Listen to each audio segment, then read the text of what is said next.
Good afternoon to those in Australia and good morning to those in Afghanistan. My name is Ryan Attard and I am the president of the Monash International Affairs Society. Before we move into the formalities of today's debate, we acknowledge the traditional owners of the land on which today's debate is occurring, and we pay respect to their elders past, present and emerging. I would now like to welcome today's chair for the debate, Professor Jackie True, Director of Monash Gender, Peace and Security Centre. Yes, thanks very much, Ryan. It's a pleasure today to introduce our third debate between Monash University, hosted by Monash Gender, Peace and Security Centre, Monash International Affairs Society and Afghans for Progressive Thinking.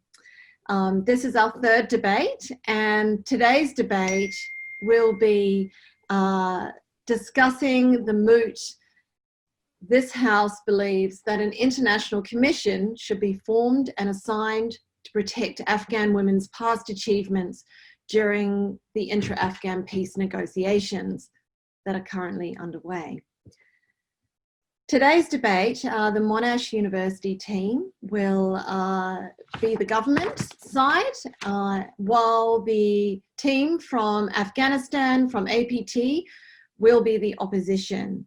I will just briefly state the names of the teams, and then I will introduce the first speaker from the Monash government side.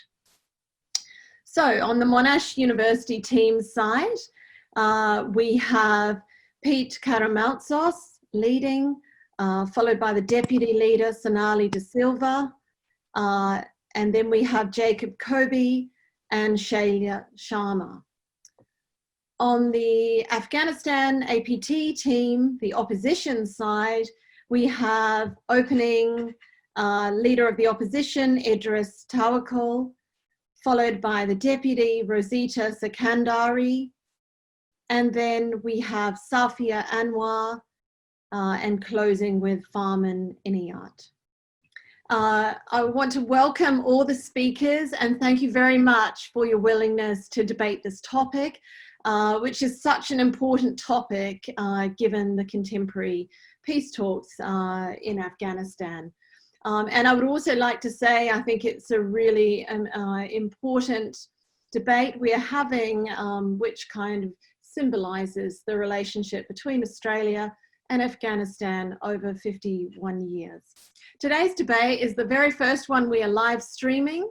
Our previous debates were recorded, so I hope all of you out there watching will give great encouragement to the debaters who are very brave and encountering both technology and a novel debate this morning and this afternoon.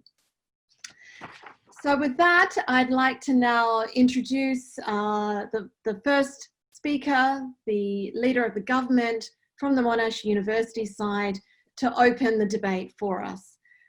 Thank you very much, Pete Karamountzos. Okay, thank you, Jackie.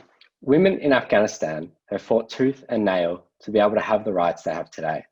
Each wave of reform that has occurred, whether it be in relation to polygamy, forced marriage, or the right to vote, has been met with strong and often violent opposition. Nonetheless, the women of Afghanistan have succeeded in many cases, ranging from being afforded voting rights in the early 20th century to the new constitution in the 1960s, making them equal under the law. But as we have seen from Afghanistan's more recent history, past achievements are not necessarily cast in stone. The rule of the Taliban reversed the progress made and the past achievements were rendered null. The impact of the past 42 years of war has had a profound social, political, and economic impact upon women.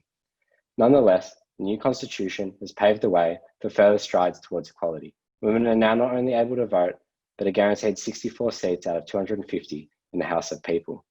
Further, the National Action Plan for Women in Afghanistan aimed to protect the rights and ensure equality for women in a variety of ways. The goal, as stated by the government, was to eliminate discrimination against women, develop their human capital, and promote their leadership in order to guarantee their full and equal participation in all aspects of life. Afghanistan has also entered into a range of other policy frameworks, including The Afghanistan National Development Strategy, which includes gender equality as a major cross-cutting issue, the Convention on the Elimination of All Forms of Discrimination against Women, and the strategy of the Ministries of Interior and National Defence being revised to attain a minimum of 20% increase in women's representation in their respective ministries over the next 10 years. Women are now, more than ever, attending schools, becoming police officers and medics, and are establishing a degree of economic empowerment. But regardless of these achievements, women still face hurdles to obtain substantive representation. Afghanistan still remains, according to the Georgetown Institute for Women, Peace and Security, one of the worst countries for women. This institute in particular rated Afghanistan as the second worst country for women in the world based on a variety of indicators. In the context of the Afghan peace process, we note that there is no women's participation. Since 2005, women have only held an active role in negotiations twice. If we had to exclude women from the negotiations, then what hope is there that their past achievements will be protected in any new agreement? Advancing gender equality and women's rights after conflict is substantially more difficult in the aftermath of a gender-blind peace process. If we are to delay the introduction of gender provisions, then there is a greater likelihood of peace failing. This would further erode women and girls' current achievement of safety and inclusion. Additionally, while we note that Afghanistan has a fairly robust legal framework aimed at protecting women and defending their rights, these laws sometimes seem to exist on paper only. Government officials and agencies often find it difficult to enforce these frameworks due to a lack of funding or support. An example of this includes the Elimination of Violence Against Women law, that while passed in 2009, has not been truly enforced in many instances. In March 2012, President Karzai endorsed a code of conduct which included a rule that stated women should not travel without a male guardian, they should not mingle with strange men in places such as schools, markets, and offices. Instances such as this indicate how unstable the maintenance of women's past achievements may be. Therefore, we must support by any means the protection of Afghani women's past achievements. They serve as the bedrock to which any future growth can occur and a reminder to all of the women of Afghanistan that there exists a prospect of equality and empowerment. It is these past achievements that acts as a beacon of hope for these women. Consequently, we suggest that an international commission be set up to protect these past achievements. We understand that there exist massive disparities throughout the country's vast provinces. We understand that all support must be localized so as to effect meaningful change. This international commission will not be dictatorial. It will not impede on the sovereignty of Afghanistan. It will serve as an inclusive body that will listen and give guidance on this issue. In conclusion, I'd like to remind Parliament of Article 22 of the Afghan Constitution. Any kind of discrimination and distinction between citizens of Afghanistan shall be forbidden. The citizens of Afghanistan, men and women, have equal rights and duties before the law. This stands testament to women's past achievements. It must be protected, and an international commission is but one, yet a powerful method of doing so. Thank you. Thanks very much, Pete, for opening for the Monash side. I now invite Idris Tawakkul to open for Afghanistan. Okay. As the opposition leader, we believe that the Taliban has committed excessively crimes which are unforgivable. They burned the women, they stoned the women like Roxana, and they did many crimes and felonies. The Prime Minister stated that an international commission should be assigned to protect her. We believe that it won't work with the Taliban because it is intra-Afghan talk. So involving international people or international members would damage and terminate the negotiations with the Taliban. What we recommend is that we recently established a High Reconciliation Council, which is leading by Dr. Abdullah. And this council has a very big structure. We, as at the opposing side, recommend that a national committee should be assigned under this council to protect the Afghan women's achievements. Here in this committee, we should have the representatives of different organizations and and national institutions, such as civil society, teachers, university professors, journalists, and many other people, and also as well as the Kuchis, which are about 4 million people in Afghanistan. For supporting my recommendation, I will submit 2 arguments. The first one, it is intra-Afghan talks, so no need to involve international organizations or international committee. Mr. Speaker and Mrs. Speaker, the international society believe that this is intra-Afghan talk. So that's why in the agreement that has been signed with the United States of America, no such issue has been involved. The international society today believe that such issues are the internal issues, and these people should gather together, sit together, and reach to agreements. Not only this issue, there are also many other issues like having security, like involving Taliban into the government, and so on, are the critical issues that would be discussed with the Taliban from Afghanistan's side. So having international commission is not only necessary for this issue, for women's achievement subject, neither for other issues. My second argument is that the existence of international commission would protect some extremist rights, which is not in consonant of the Afghanistan culture and Afghanistan, the society. I would like to give an example it has been 8 years ago that a law on elimination of violence against women has been drafted by international society here in Afghanistan, but it has not been approved by Taliban so far in the time of 8 years, because the parliament always stated that there are some extremist rights for women which would danger and damage the Afghanistan family order and the Afghanistan family society. We should understand and believe that here in Afghanistan, about 71% of the people are living in the villages, in the far areas. Only 4 million of the people, of the females, are literate and access to the education. So that's why we cannot bring many extremist rights for Afghanistan women in one night or in one day or in one hour with the Taliban more and more. It needs even some decades. For supporting this, I would like to quote an article of this law. The Article 21 of this law talk about the having several women. We should believe, and everyone as the Afghanistan society believe, that the religion of Afghanistan and the structure of Afghanistan has permitted that men can have, in special scenarios and in special cases, they can have more than one wife. But this law said that none of the people can have more than 5. However, the Afghan religion and the Afghan society had permitted this in some scenarios and in some cases. As a conclusion, involving a signed international commission would danger and terminate the negotiation without any conclusion. So instead, a committee with national representatives should be formed and assigned. Thank you. Many thanks, Idris, for your opening for the Afghanistan opposition side. Some interesting points raised there, and I'm looking forward to the response of the government team. I now invite the Deputy Prime Minister from the Monash side, Sonali de Silva, to speak. Thank you. I thank the Chair for the opportunity to speak and further articulate this government's stance on the present issue.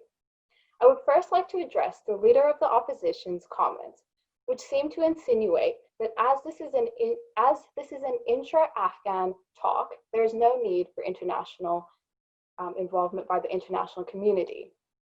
The very term intra-Afghan attempts to unify the country, but how can you establish peace without having a major segment of society involved in the current peace negotiations to share the vision of the country? Women are currently being sidelined from the peace negotiations and have not been given a seat at the table. This international commission that we seek to establish will bring women up so they are able to have a voice. The commission will not seek to instruct, It will not seek to impose, but rather it will seek to empower. If we leave women behind, Afghanistan faces more uncertainty than before, and the country won't be able to move forward, but rather will be pulled back. Peace is a long-term construction, and it requires a long-term solution. We believe an international commission is the best chance to ensure lasting and meaningful peace. As the Prime Minister has articulated, since the fall of the Taliban government, women have fought ferociously for equality and have gained various meaningful rights and responsibilities within the current Afghan society. We need to protect this. With both the Taliban envoys refusing the inclusion of women and the Afghan government merely accepting this position to appease the Taliban, there needs to be some third party that not only recognizes the achievements of women thus far, but prevents a regression of these rights and supports the current trajectory that Afghan women appear to be on. I will have 2 points to this argument. Firstly, that there needs to be a third party to prevent a regression of women's achievements, and secondly, that an international commission is the best way to do this to support the current trajectory that Afghan women are headed towards. In the 20th century, Afghanistan had a progressive outlook on women. Various rights were within Afghan women's grasp, as they were granted the right to vote, and a new constitution, which they themselves authored, enumerated various gender equality provisions.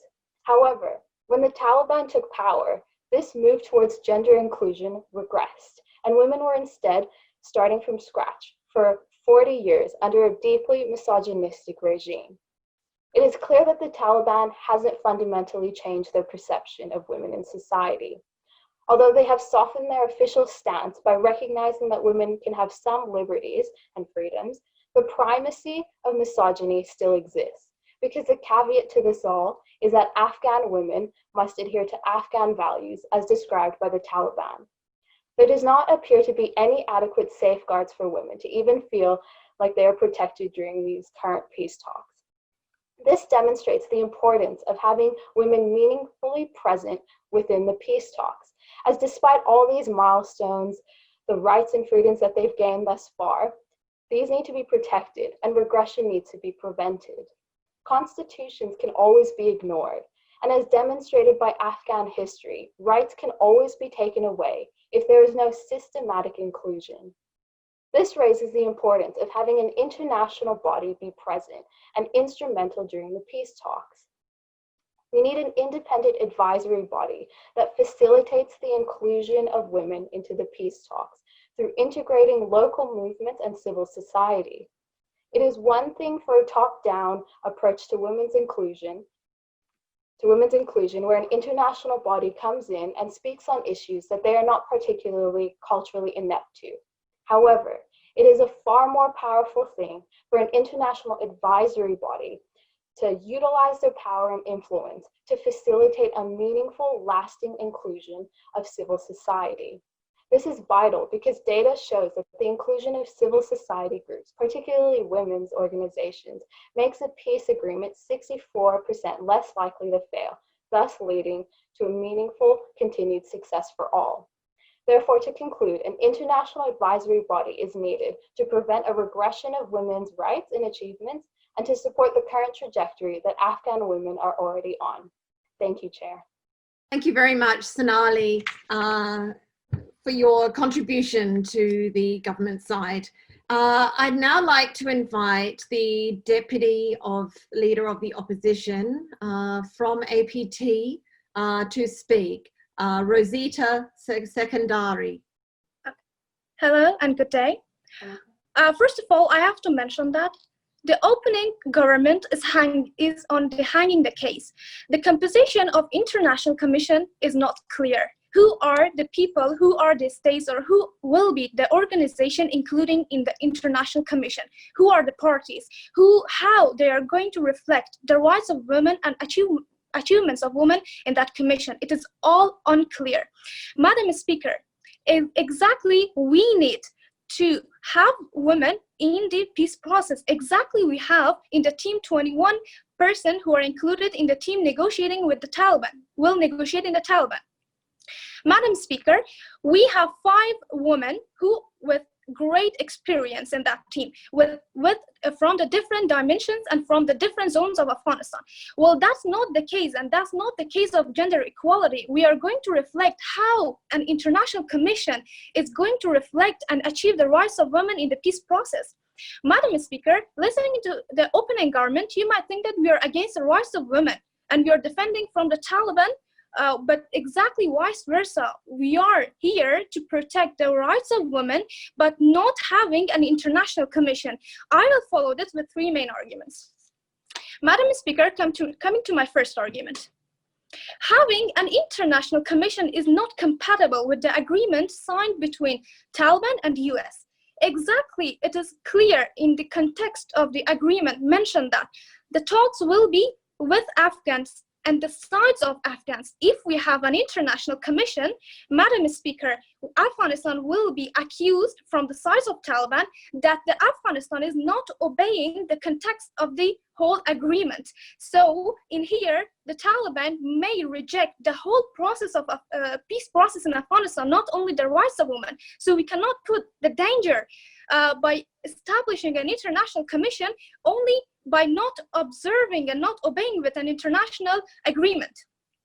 Turning to my second main point, Madam Speaker, if we have an international commission, though it was not clear who are the people, who are the parties in that commission, by the way, if we have an international commission, yes, we accept that it's much true, but it is not important to the present case and to the present situation of Afghanistan, because from where we have to be assured that that parties are not going to follow their own interest. Madam Speaker, I want to give a clear example of United States with WHO.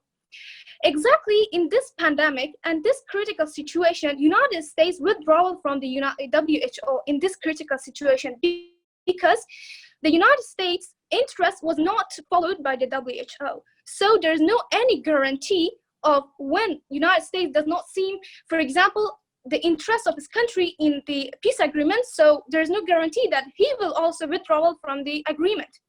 Besides, there is a case, also Paris Convention, in that United States of America also withdrew from this convention and mentioned that the American policy is the first to be considered. Madam Speaker, turning to my next sub-argument, the interest that are going to be followed by the countries is a major risk to the whole peace process. I want to give an example. Before the year 2010, there was a case between Azerbaijan and the region Karabakh. The region Karabakh wanted to have its independence from the Azerbaijan and wanted to rejoin with the Armenia. But the Azerbaijan wanted to have its territorial integrity. Madam Speaker, in that case, because Russia, Iran, and Turkey intervened to that peace process, and the ceasefire was unfortunately not established. Madam Speaker, because of this intervention, not compatibility with the agreements, Madam Speaker, it may cause to a deadlock, because one of the major things that causes to the deadlock is one, uncertainty about the number of negotiations, because you do not know, and it is a risk to be taken, because the Taliban may reject to discussing with an international commission. Besides, when you are unilaterally supporting the certain state, for example, the number, you are going to have a deadlock. Besides, we support on opening opposition our alternative because it will increase the self-reliance of women. Besides compatibility with agreement, besides it will reduce the tension reduction for Afghanistan. Thank you very much. Excellent. Thank you so much, Rosita, for the opposition. I now would like to invite the member of the government from the Monash side, Jakob Cobby. Thank you very much. Thank you, Chair. It is absolutely crucial that an international commission is formed to recognise and protect the past achievements of women during the intra-Afghan peace agreements. It is understandable that the opposition is worried about international involvement. However, by structuring the commission around the empowerment of Afghan women, we can ensure an inclusive process with positive outcomes for women and for all. It is not enough to merely have women at the table. They must also be heard. This government believes that the International Commission will be most effective as an advisory body. Its members will be made up of UN officials, international experts, NGO representatives, but most importantly, representatives of civil society and the groups that make it up. This will ensure that women and women's groups will be actively engaged in the intra-Afghan peace talks. These groups will be allocated the same power within this committee as any other member. The international oversight will ensure that impartial actors are able to mediate between the interest groups, bringing together their significant experience, knowledge, and strategy to the table, which can be utilised by women's movements. This kind of international involvement can be very positive. In fact, in the Kenyan experience, the stepping in of former UN Secretary General Kofi Annan was the catalyst of a legal framework of the Constitution, which was key in bringing together opposing groups and preventing further violence. The International Commission will be structured around an unwavering principle of grassroots involvement. The Commission will not be interventionist. It will not seek to instruct. It will not seek to impose.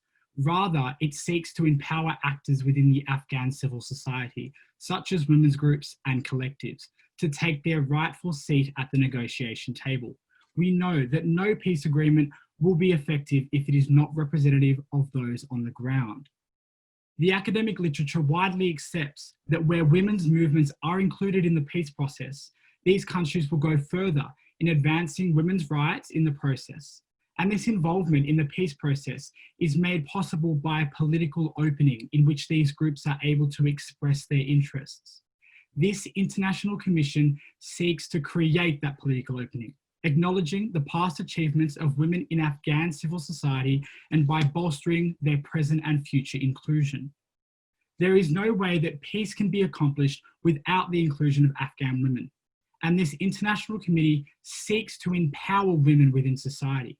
Afghan society has a rich history of women's activism, both at a grassroots level and in a formal capacity.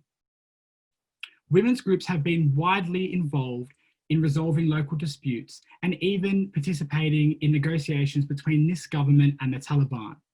Having ratified the CEDAW Convention in 2003, this government has shown a commitment to the meaningful inclusion of women, recognising its absolute necessity in peace building. Women's movements can often play a critical role in bridge building between adversaries.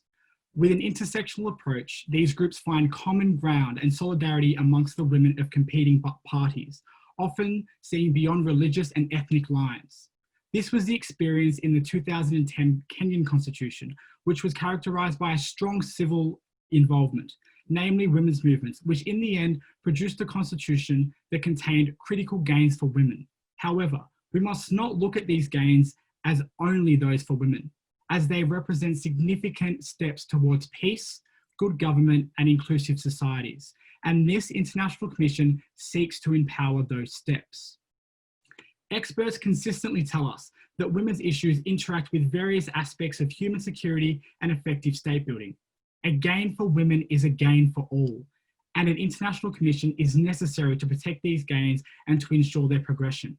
When women are included in the peace process, it is not only far more likely that strong gender provisions are included, it also improves peaceful outcomes, making an agreement 64% less likely to fail. It is therefore completely necessary that an international commission is formed to ensure the inclusion of Afghan women in the intra-Afghan peace talks.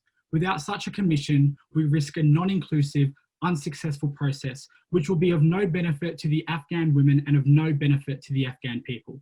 Thank you. Many thanks, Jacob, for that contribution to the government's argument. I'd now like to invite the member of the opposition for the Afghan team to speak. Thank you.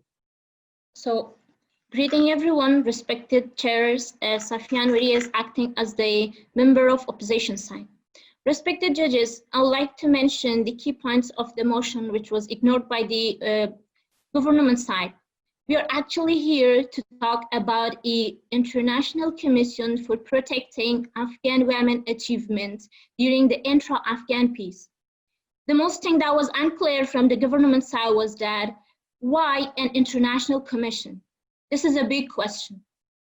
which was not answered by the government side.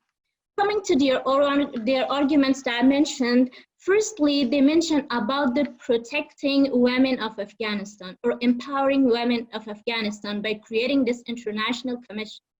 Let me mention, dear chair, that how can you protect a woman, how can you protect a gender by leaving them behind?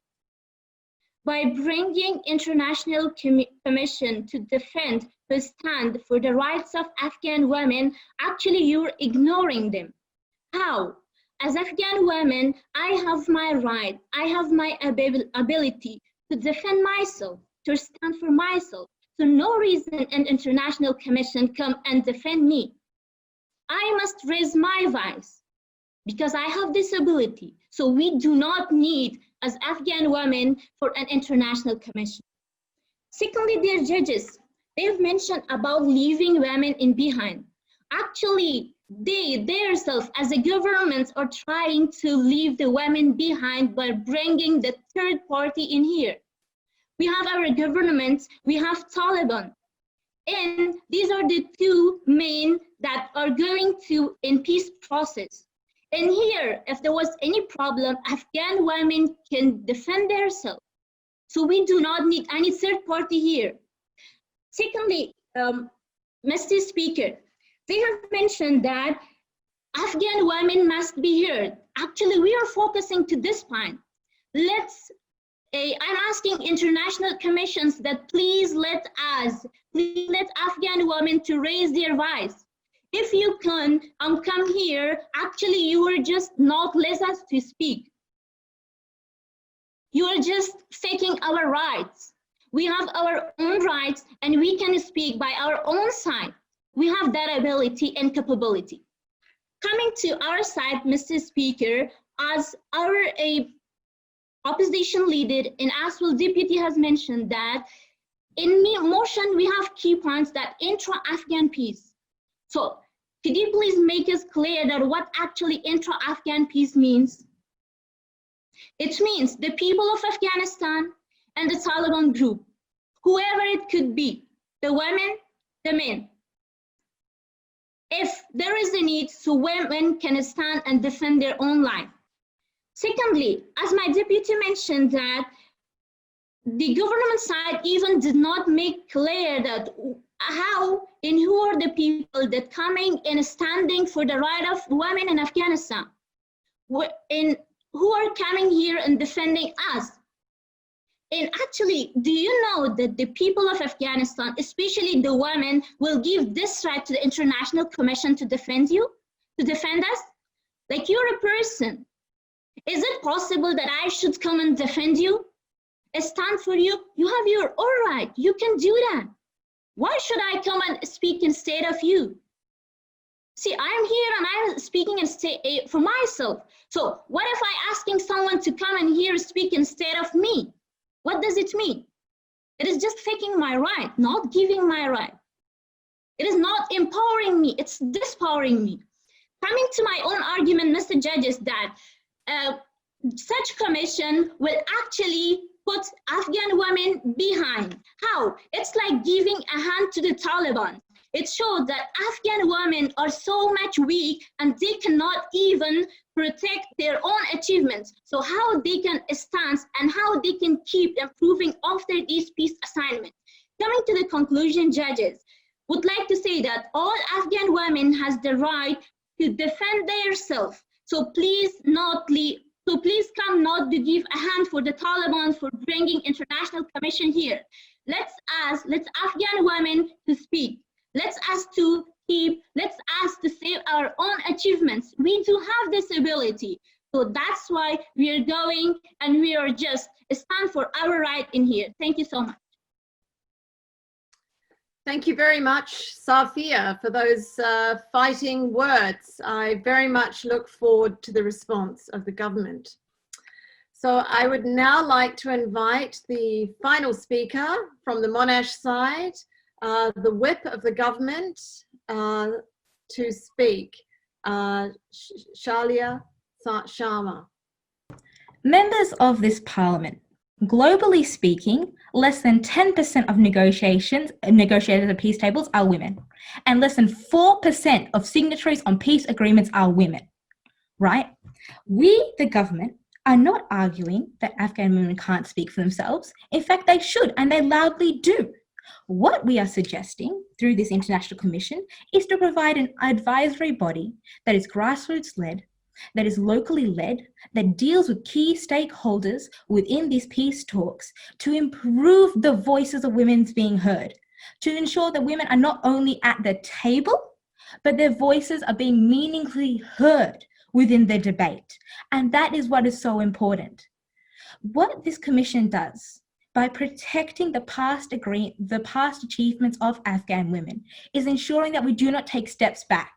It's ensuring that whatever rights have been afforded to women, we do not backslide further. That is what we're trying to do here. Now, let's first look at what is being suggested by the opposition team. Firstly, the idea that having this commission ruins the ability for this commission to ruins the ability for the intra-Afghan talks to reach peace. It is important to understand that peace not only just means an absence of violence. To have a long-lasting peace, there needs to be ensurety that we have rule of law, that there's strong civil institutions, there's strong civil society, that there's fair and equitable access to the law, that the delivery of services is ensured for all of the population. And by focusing solely on the idea that, no, we don't need that, we're ignoring the fact that we're only looking at a band-aid solution. If we want to have a long-term solution, we must include women. Because having women within this within these talks and having this commission providing support to women is what we need here, because they'll allow for women to take part in these talks.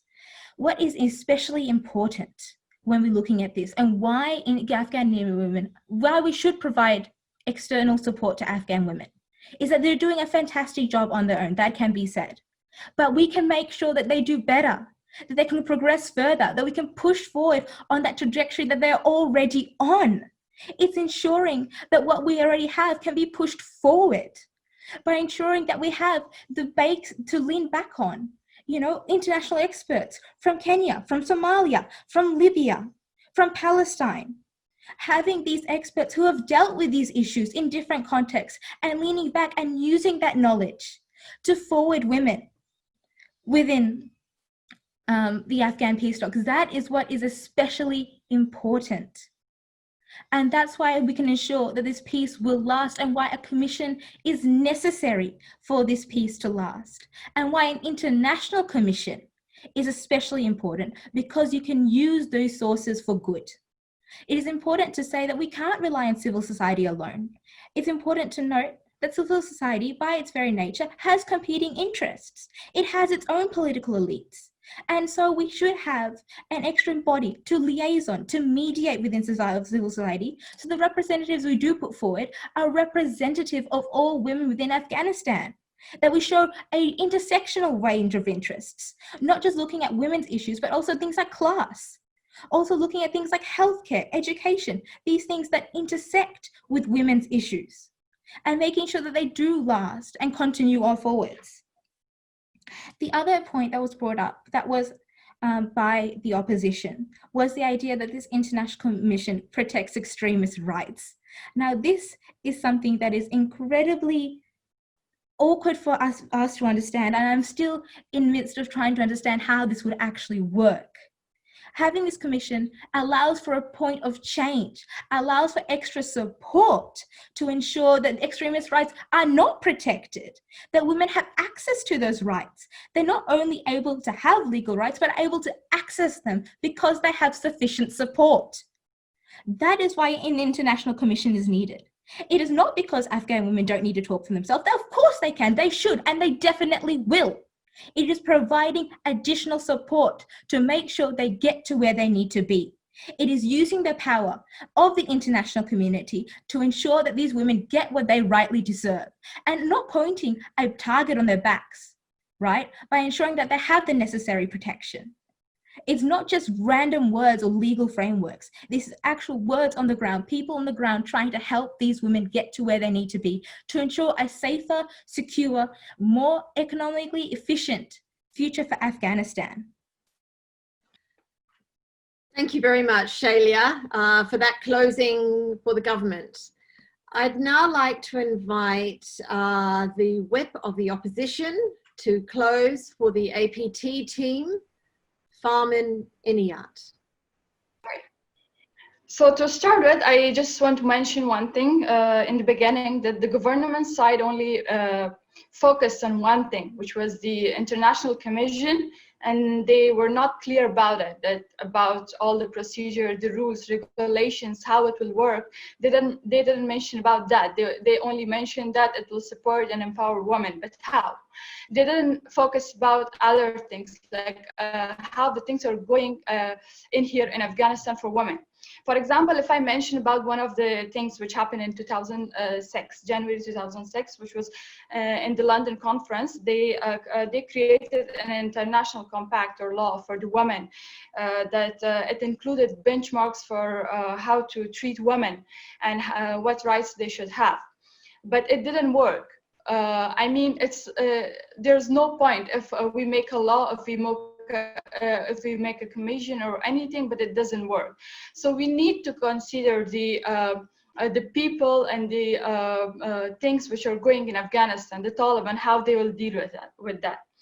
So as the opposition deputy mentioned, that we're not against women, but we as the women living in our country, we know that how international community as well. So I'd like to start one by one, that as the name or the motion suggests, that it's intra-Afghan peace negotiations. So it's intra-Afghan, so it means that, of course, that Taliban being against Afghan, the interference of Taliban being against the interference of international community will, of course, get provoked by this thing. Like if we mention about a point which happened in Kandahar, I don't know if my other colleagues know about this. Besides the international community, we have a lot of other cases in Afghanistan, which we see and we hear from the news. That Zainab Faiz, she's one of the prosecutors in Kandahar, that she was trying to freedoms, but she got a warning from the Taliban saying that from now on, you're our target and we will treat you as your other Western slaves. This threat shows that how much they're against the Western people, culture, and the dealings that they do. So this point exactly shows that the Taliban will never accept this thing. And as the whip of the government side mentioned that, you know, we will have an advisory body which will help the women.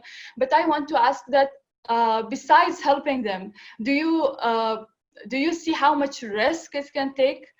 Do you guarantee that nothing will happen? Do you guarantee that the Taliban will not do anything worse than this, seeing this situation?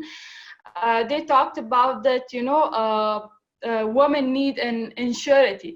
But before this, we had a lot of rules, a lot of contracts, as I mentioned about the London Conference, International Compact Law.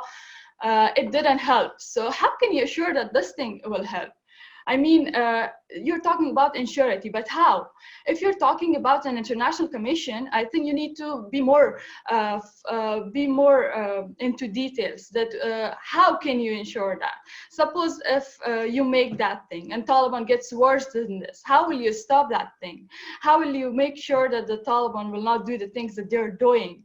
Do you have even if you say that this is an international thing, we will support women, but the government side didn't mention at all that how. It means you should have some, rules. I mean, do you have some punishment? Do you have some other things? How will you do that?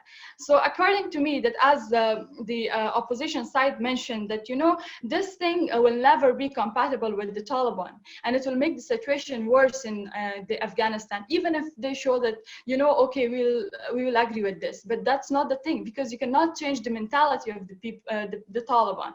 And that's how it is. I mean, even if you sign that thing, or even if you make a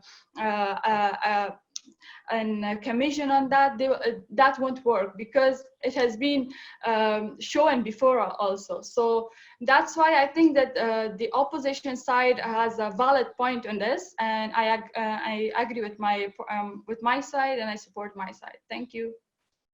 Thank you very much, Farman, for closing for the opposition and the Afghan team. I just want to congratulate all debaters. This has been a really compelling debate. And I have to say, as chair, I've had to restrain myself at times. I wanted to jump in at various points and add to the arguments. So thank you very much. I think you all did an excellent job, and also just revealed just how challenging peace processes are, and some of the key tensions in the intra-Afghan talks, but also how women's rights in particular are often a fault line and also a touchstone in peace talks. So you achieved a great deal, and I hope you were also quite compelled and even led to reflect further by each other's arguments. We are going to give about 5 minutes to our adjudicator to prepare her comments and to decide on a best speaker and runner-up for today's debate, which will no doubt be a very difficult job given the caliber of all speakers today. So we'll just take a 5-minute break, and then I will come back and just briefly introduce our adjudicator, who is Alison Davidian from UN Women, currently based in Kabul. While we're waiting, I just wondered if Hassan might like to say something on behalf of Afghans for Progressive Thinking. Hassan? Thank you, Jackie. And this is Hassan Hamidi. I work as a project assistant for a debate program at Afghans for Progressive Thinking. On behalf of Afghans for Progressive Thinking, I should say that this organization is the largest youth-led organization that works towards a just, peaceful, and inclusive society through promoting critical thinking among youth and children in Afghanistan. We use 2 theories of change, namely contact theory of change and critical thinking theory of change, to reach our vision. Since the inception of this organization in 2010, APT has impacted over 40,000 students across 7 provinces of Afghanistan. APT is currently partnering with 35 public and private universities on national, regional, and international levels to further advance its mission and commitment to its vision. APT's primary focus falls into 3 categories. First, capacity building through debate and leadership development programs. Second, research and research through publication, conferences, and media talk shows. And third, networking through exposure trips within Afghanistan, abroad, and APT's alumni events. We are also, as a member of organization of United Network of Young Peace Builders, we have lobbied for the UN Security Resolution 2250 on youth, peace, and security at the United Nations headquarters in New York City until it was passed in 2015. As a follow-up of this historical document, we have initiated the annual Afghan Youth Representative to the United Nations program in 2018. In 2018 and in 2019, we have selected the first and second Afghan youth representative to the United Nations, and they spoke about the role of youth in peace and security in the Security Council of the United Nations. I would also like to take this opportunity to thank everyone that cooperated for this event, and especially our adjudicator, Alison, Davidian, for her cooperation. Thank you, everyone. Wish everyone best of luck. And that was really interesting to learn more about Afghans for progressive thinking. And at Monash Gender, Peace and Security Centre, we are delighted to be able to co-host with you this series of debates between our youth.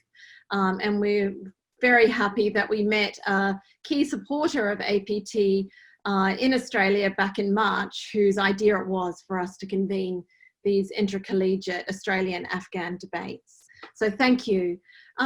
I might go ahead and introduce our adjudicator, and that will take me a minute. So again, it's my pleasure to introduce to you Alison Davidian, who is currently based with the UN in Afghanistan, but is also an Australian citizen and a former Australian law and international relations student. So who better than to adjudicate a debate between Afghan and Australian youth.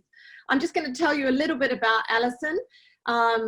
She has been working for the UN and other international organizations on gender equality, development, access to justice for over 15 years. She's worked at UN Women, and we were very lucky to work with her when she was based in Bangkok in the Asia Pacific regional program. She's now currently the Deputy Country Representative for UN Women in Afghanistan. As well as working in Asia and Afghanistan, she's also worked on transitional justice, both in New York in the Peace and Security Unit, but also in Uganda for UN Women. And prior to working for the UN, she worked for a number of other organizations, including International Center for Transitional Justice in the DRC, Congo, for Equality Now in Zambia, for UNDP in Somalia, and for Refugee Advice and Casework Service in Australia. So she has a really broad set of experiences in a number of countries that are conflict affected and working with vulnerable populations. And lastly, Alison is very well qualified. As I mentioned, she has a Bachelor of Arts in Government, a law degree from the University of Sydney, and a Master's in Law from Harvard University.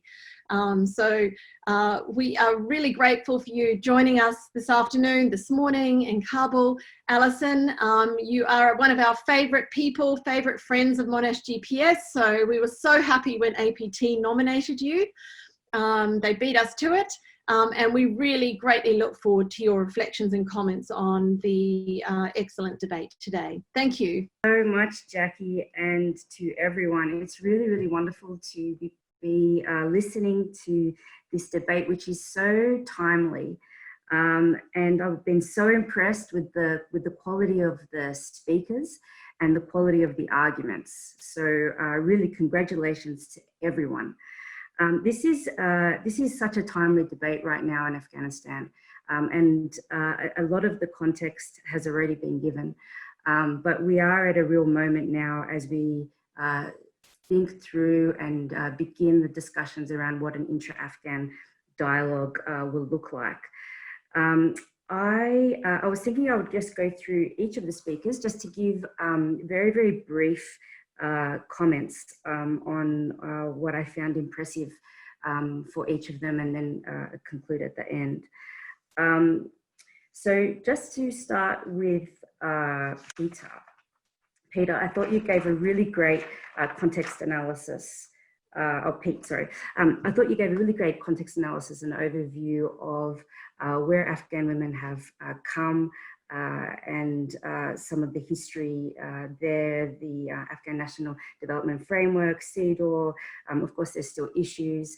Perhaps to mention also COVID and how women's access and participation is again being very restricted, again, even more so now during this context.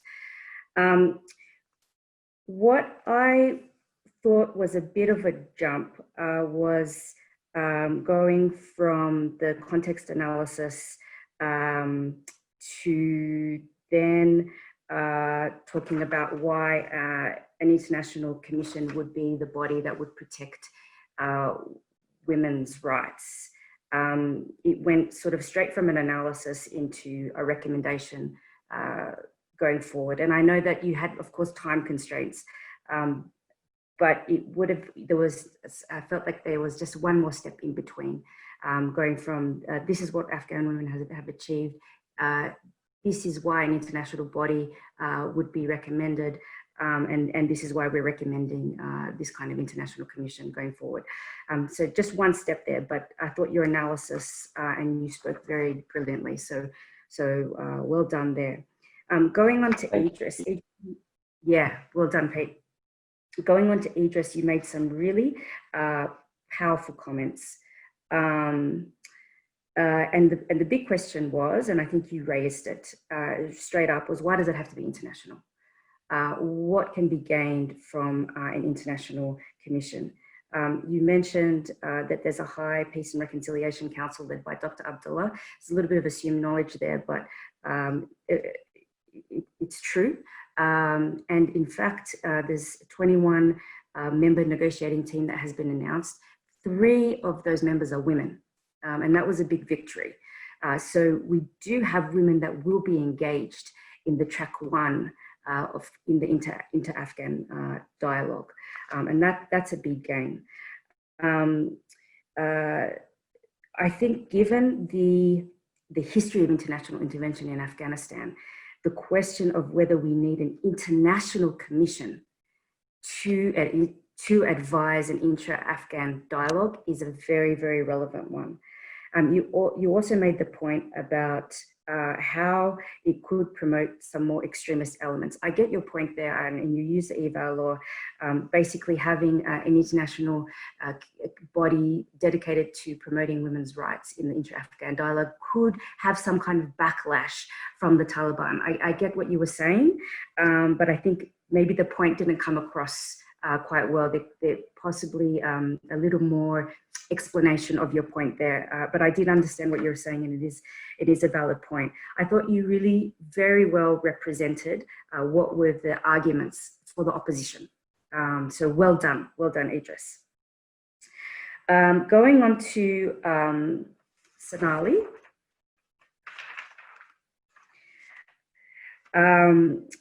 You started by mentioning that women are being sidelined in the intra-Afghan talks. That's up for, I think, discussion.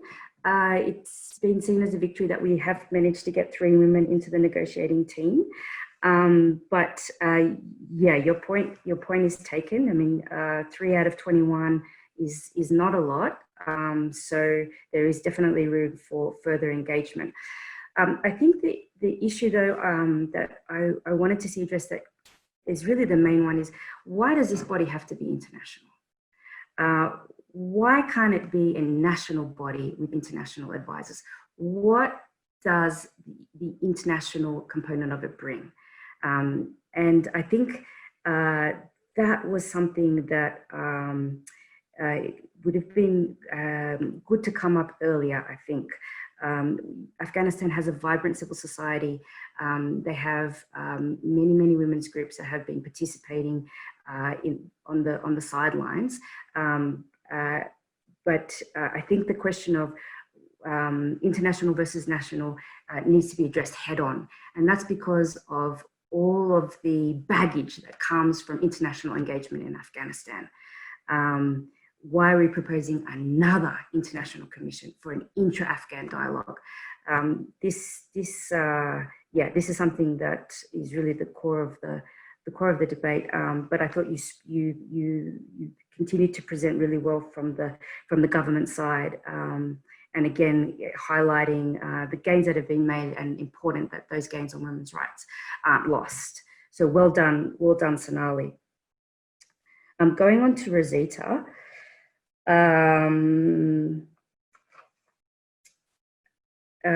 So Rosita, again, I thought you raised a very good point about how an international commission is not compatible with the agreement that has been signed between the Taliban and the United States. That's important. That's something that the Taliban will keep raising. it could destroy the negotiations. It's true. That's something I think you could have maybe explained a little bit more and gone into, but your point, it's very great that you made it at this point, as this, the second speaker. I also think that the sentiment around the examples of how international parties who have come into Afghanistan have had their own interests. You used the COVID and WHO example. Perhaps you could have used an example that's more on the peace process, because there have been many examples of how international parties have come in and tried to negotiate their own interests. But your point is taken. I didn't get your third point. I know you said there were three, so sorry if I missed that one, but I thought you again really advanced the case for the opposition. So well done to that. Yeah, well done, Rosita. Going on to Jacob.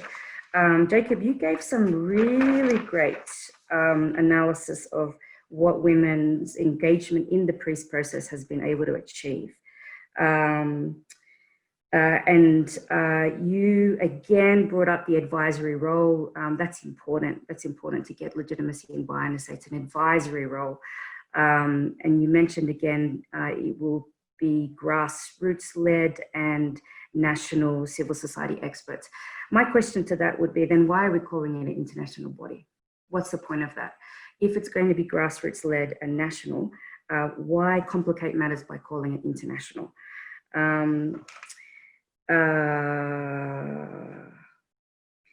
You mentioned again the importance, the good examples that come from showing women's civil society engagement in the process. That was, you spoke really well on that. Again, I think it comes to the issue of how are we going to address issues and tensions with the Taliban, who are against women's engagement and then international engagement as well. So it remains an issue, but very, very well presented, and your arguments, particularly on women's engagement, were really, really strong and cogent. Going on to Safia, you raised again some really powerful arguments. Why do internationals have to come and speak for me? That is a key argument. Why do we need international speaking for Afghan women? They've been doing that since forever, and Afghan women can speak for themselves. I think this is a very, very powerful argument.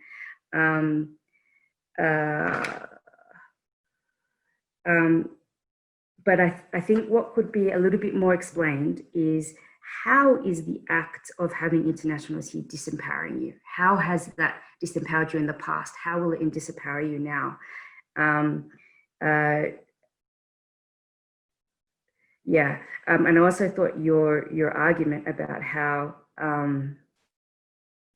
it would give more weight to the Taliban's argument that Afghan women can't even defend themselves, they need internationals to come. I mean, that was also a powerful argument. But I think a little bit more explanation and delving into the arguments a bit more on how it's disempowering and what has happened in the past to undermine Afghan women's voices through having internationals. That would have been good to have. But very, very well done, Safia. You spoke really, really strongly. Going to Shailja, the last speaker for the government. Shailja, you spoke brilliantly, and I think a lot of the arguments that I was looking for came through in your presentation, because you addressed the issue of what can internationals do. That's the big question. There is no point to bringing internationals if they're not going to be able to add anything. In fact, and this is something that came out in the last speaker in Farman, it may actually create some risk.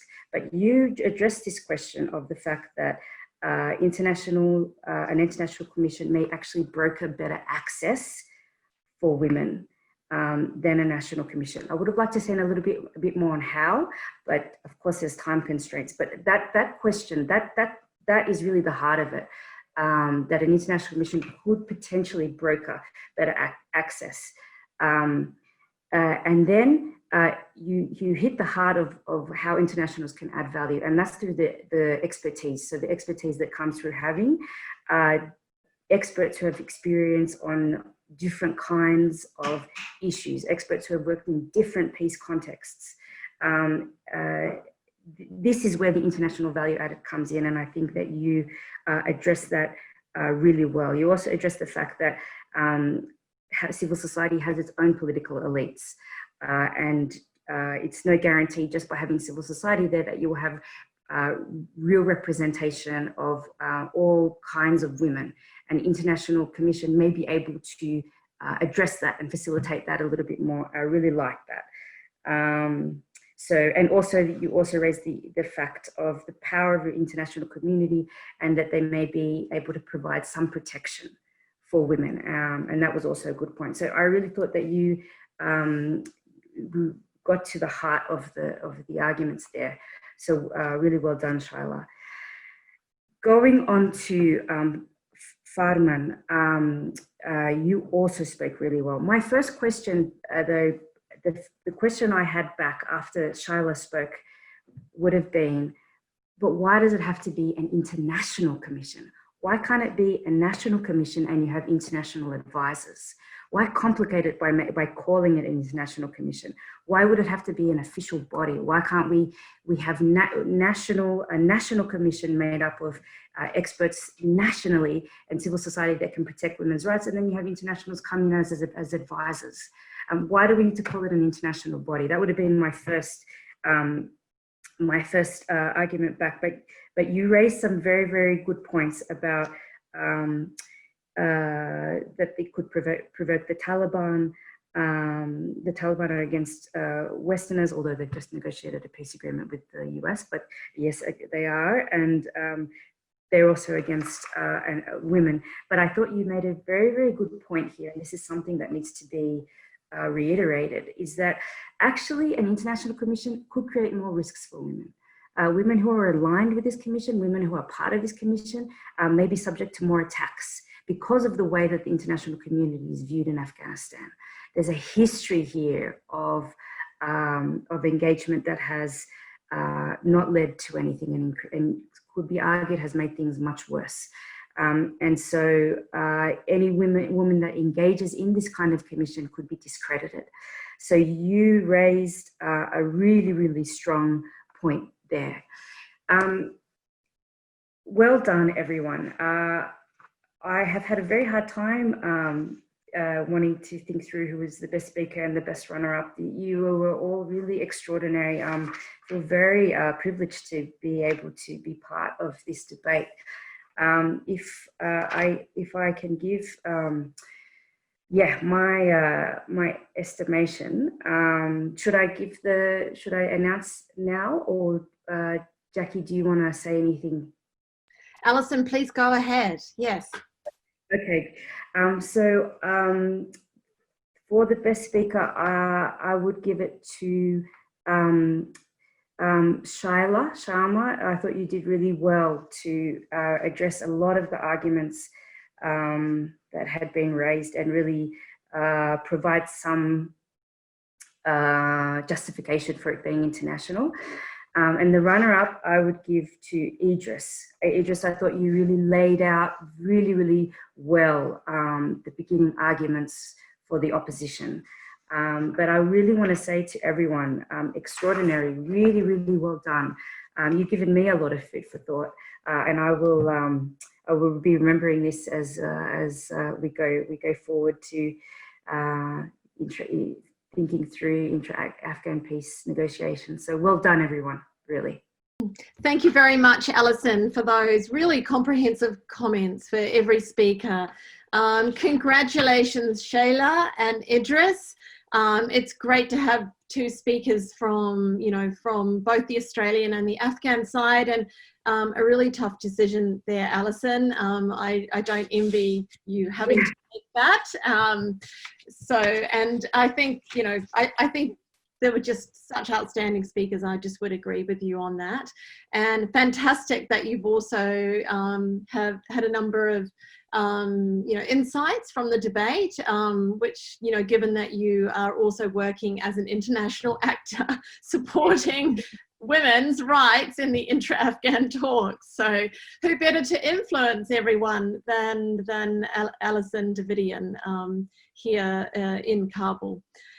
So thank you so much. We greatly appreciate your help, and we know that likely you were once a debater.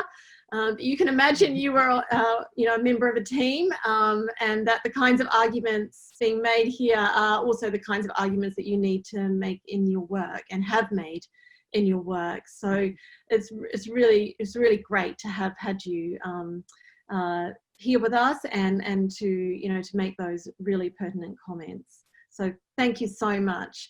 And like I think APT came up with the motion, but I would moot that maybe we debate this topic again and we just take out the international and we put national and see how that would change the arguments. So thank you very much. And I would now like to close the debate and turn to my colleague, Ryan Allard, the president of Monash's International Affairs Society, to say some final words. Thank you, everyone. Thank you very much. Thanks, Jackie, and congratulations to Shailja and Idris on receiving Best Speaker and runner-up. This is my third time being involved in the debates, and it has been an really insightful and interesting debate. So thank you to all the speakers. A lot of, as Jackie said and Alison said, a lot of food for thought. Just on behalf of Myers, I want to thank Alison for being our adjudicator today, and we really appreciate it. And thank you for your insight on the topic as well. I want to thank Jackie True for chairing today's debate as well. Our friends at APT as well, Hassan, who was in charge of the APT debaters, as well as Ajmal, who has been instrumental in organising this debate series.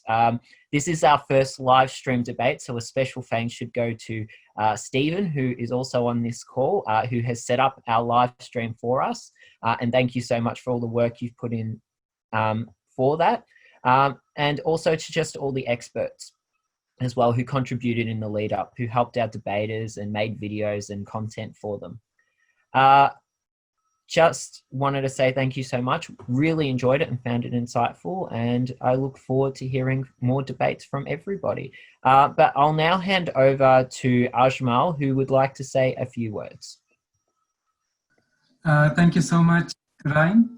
I would like to thank my colleagues at Monash University, Professor Jackie and all the colleagues for your coordination and efforts to make these debates happening in international levels. I would also thank Ms. Alison Davidian for all your feedback and your comments, and we are really happy that you could join us today. And I would also like to congratulate all the debaters for their discussion and for their great debates. I wish everyone best of luck, and we are looking forward for the debates in the coming future. Thank you so much. Great, thank you very much, Ajmal, and all the best to everyone, and we look forward to seeing you for the fourth round of our debates. And for any of those of you watching at Monash University and interested in women's rights, human rights, please look up the Monash Gender, Peace and Security Centre, and please consider taking our courses, our graduate certificate in Gender, Peace and Security, our undergraduate course in Gender and International Relations. And thanks to the debaters, because we will be rerunning this debate live next semester. All the best, and hope you all have a good afternoon and evening.